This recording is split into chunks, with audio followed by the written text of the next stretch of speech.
আজকের গল্প চিঠি আসেনি। কলমে অনুপম বিশ্বাস, পাঠে শ্যামসুন্দর পসারি। 1971 সালের শেষ ভাগ। হুগলির এক প্রান্তে ছোট্ট এক গ্রাম বড়নগর। নদীর ধারে এই জনপদে তখনও গাড়ি ঢোকে না। রেডিওর খবর কেবল পঞ্চায়েত অফিসেই শোনা যায়। চিঠি আসতো, তবেই জানা যেত কার ছেলে কবে ফিরবে, কাকে দেখা যাবে না ইত্যাদি। শুধু একটি ঘরে চিঠি আসতো না। চিঠি আসে না বেণীমাধব চৌধুরীর বাড়িতে। বৃদ্ধ বেণীমাধব প্রতিদিন সকালে কাঁপা হাতে তার বাগানে জল দেন, দাওয়ায় বসে পেতলের গ্লাসে চা খান আর পত্রবাহকের দিকে চেয়ে থাকেন। তারপর আবার ভিতরে যান, নিস্তব্ধ নিঃসঙ্গ ঘরে। তার একমাত্র ছেলে অনিরুদ্ধ 71-এর মার্চে গিয়েছিল পূর্ব পাকিস্তানে মুক্তিযুদ্ধে যোগ দিতে। যায়নি সেনাবাহিনীতে, যায়নি সরকারি রেজিস্টারে নাম লিখিয়ে। সে গিয়েছিল আদর্শে উদ্বুদ্ধ হয়ে, চুপি চুপি সীমান্ত পেরিয়ে। সেই যে গেল, আজ অবধি চিঠি আসেনি। গাঁয়ের মানুষজন প্রথমে গল্প করত অনিরুদ্ধ দেশপ্রেমী, একদিন ফিরবেই।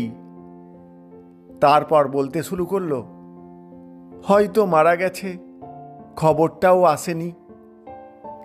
কিন্তু বেণীমাধব বলতেন, না, আমার ছেলে বেঁচে আছে, ও একদিন ফিরবেই।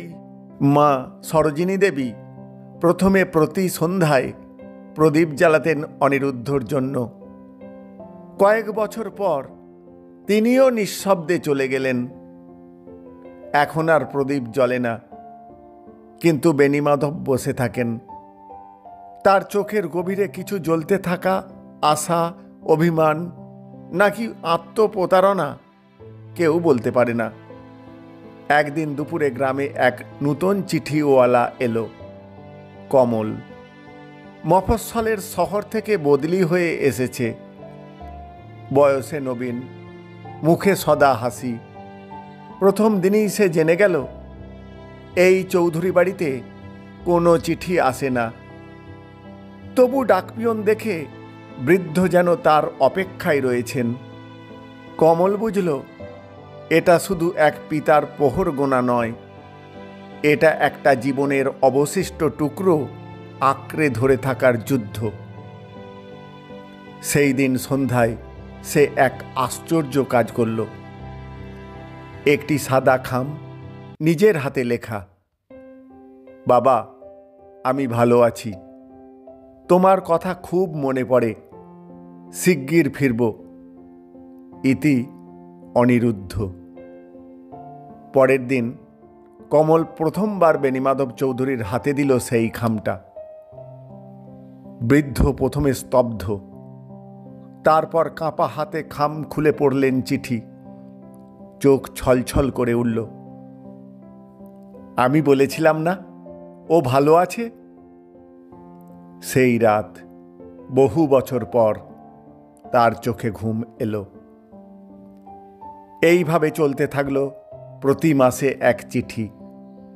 একবার অনিরুদ্ধ লিখেছে, কলকাতায় আছি এখন, একটা ছোট কাজে ঢুকেছি, তুমি নিজের খেয়াল রেখো, শরীরের যত্ন নিও। বেণীমাধব ধীরে ধীরে বদলে গেলেন। মুখে আলো, গায়ে জোর। আবার বাগানে ফুল ফুটতে শুরু করল। ভোরবেলায় তাকে গান গুনগুন করতে শোনা যায়। গ্রামের লোক অবাক। কেউ জানে না আসল সত্য, শুধু কমল জানে এই গল্পটা গড়ে তোলার কারিগর সে নিজেই। এইভাবে কেটে যায় 5 বছর। কমল নিজে বিয়ে করেছে, একটি ছোট্ট মেয়ে হয়েছে তার, কিন্তু সে চিঠি লেখা বন্ধ করেনি। তবে কয়েক বছর পর থেকে বেণীমাধব বলতেন, অনিরুদ্ধ লিখছে কম, নিশ্চয়ই ব্যস্ত, সংসার করেছে হয়তো। একটা চিঠিতে কমল লিখেছিল, একটা মেয়েকে বিয়ে করেছি বাবা, তুমি যেমন চেয়েছিলে। সেই চিঠি পড়ে বেণীমাধবের চোখ জলে ভরে গিয়েছিল।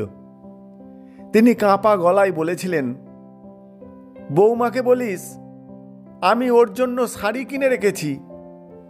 কিন্তু একদিন শরীর খারাপ হলো বেণীমাধবের। ডাক্তারেরা বললেন, হৃদযন্ত্র খুব দুর্বল, আর বেশি দিন নয়। কমল শিউরে উঠল। এতদিনের মিথ্যেটা কি সে ভেঙে দেবে? সে বলল, বাবু, এবার কি সত্যিকারের অনিরুদ্ধকে খোঁজার চেষ্টা করব? চোখ তুলে বেণীমাধব বললেন, না রে, ও এসে পড়বে। এই যে তো লিখেছে শারদিয়ায় আসবে। সেই বছর পুজোর আগেই বেণীমাধব চিরঘুমে চলে গেলেন। তার মাথার পাশে তখনও পড়েছিল সেই চিঠিটা। শারদিয়ায় বাড়ি ফিরব, বাবার হাতের নাড়ু খাওয়ার বড় স্বাদ। বেণীমাধব মারা যাওয়ার কয়েকদিন পর কমল কলকাতায় গেল। সেই ঠিকানা ধরে, যা সে কল্পনায় বহুবার লিখেছে চিঠিতে, 67/B মহিম হালদার লেন, কলকাতা 7,24,000। জায়গাটা বাস্তবে ছিল না। তবে এক বুড়ো খাতার দোকানি বললেন, অনিরুদ্ধ? হ্যাঁ, যুদ্ধ থেকে ফিরেছিল, কিন্তু এক দুর্ঘটনায় ওর স্মৃতিভ্রষ্ট হয়। তারপর থেকে নিখোঁজ। কে জানে এখন কোথায় আছে? কমল নীরবে হাঁটলেন ফিরতি রাস্তায়। মনে মনে বললেন, তুমি সত্যিই চিঠি লেখনি অনিরুদ্ধ, কিন্তু আমি লিখেছিলাম তোমার হয়ে, একজন বাবার জীবনের শেষটুকু আলো করে রাখার জন্য। নমস্কার।